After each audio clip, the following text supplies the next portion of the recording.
तो अभी हम जानेंगे दूसरी जो सबसे बड़ी नदी है ब्रह्मपुत्र नदी, जो हमारे नॉर्थ ईस्ट में चाइना से नॉर्थ ईस्ट तक, नॉर्थ ईस्ट से लेकर के और बंगाल की खाड़ी में गिरती है, जो अपनी सहायक नदियों के साथ साथ सहायक नदियों को लेती हुई और दूसरी नदियों के साथ में बहती है। इसे हम अभी जानेंगे। मैं आपको बताती हूँ।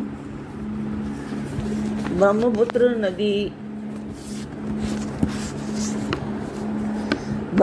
नदी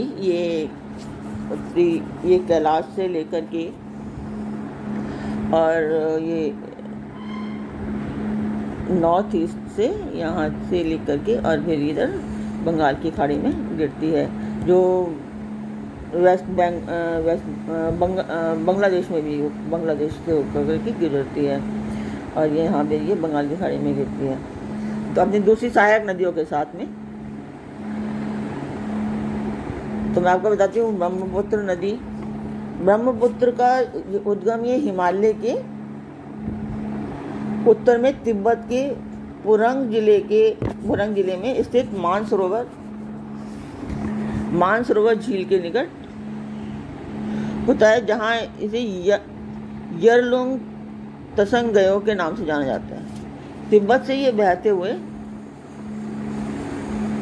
ये नदी भारत के अरुणाचल प्रदेश में, ये अरुणाचल प्रदेश है, अरुणाचल प्रदेश से के राज्य में प्रवेश करती है और ये आसाम में बहते हुए इसे ब्रह्मपुत्र के नाम से जाना जाता है।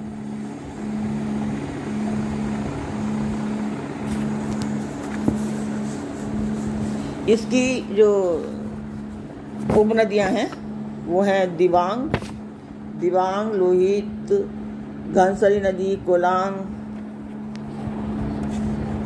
नदी है और ये गुवाहाटी, डिब्रूगढ़, तेजपुर ये यहाँ से होकर करके गुजरती है।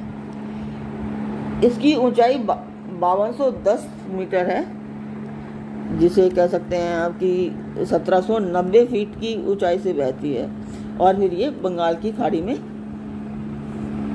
या इधर बंगाल की खाड़ी में गिरती है। यहाँ ये बंगाल की खाड़ी में गिरती है। इसकी लंबाई 2700 किलोमीटर है। बांग्लादेश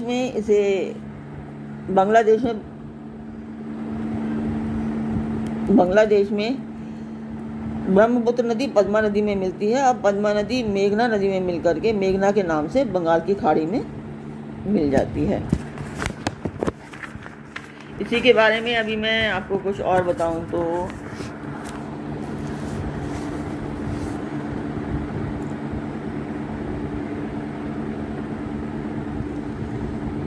ब्रह्मपुत्र नदी को कई नामों से जाना जाता है।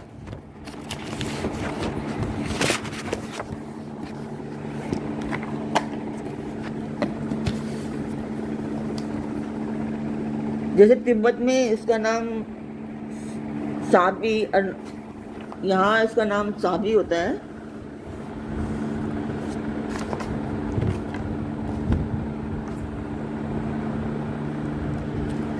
और अरुणाचल प्रदेश में ये डी के नाम से बहती है और आसाम में इसका नाम आकर के ब्रह्मपुत्र हो जाता है।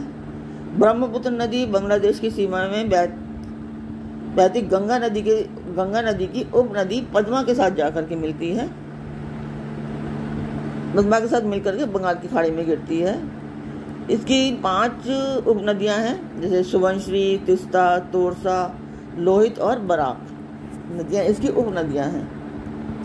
तो अभी हमने ये जाना कि ब्रह्मपुत्र नदी के बारे में कि ब्रह्मपुत्र नदी किन किन नगरों से होकर के गुजरती है और इसकी उपनदियां कौन कौन सी हैं। अभी मैंने आपको 2 नदियों के बारे में बताया, इंडस नदी और ब्रह्मपुत्र नदी। यदि आपको ये वीडियो अच्छी लग रही है तो please like and share this video और सब्सक्राइब करना ना भूलें और साथ ही बेल आइकन भी दबाएं, ताकि जो आने वाली मेरी वीडियोस हैं, जो भी थोड़ी बहुत मैं बनाती हूँ, वो सब वीडियो आपके पास उसके नोटिफिकेशन पहुँच जाए। तो please like and share with this video and subscribe also.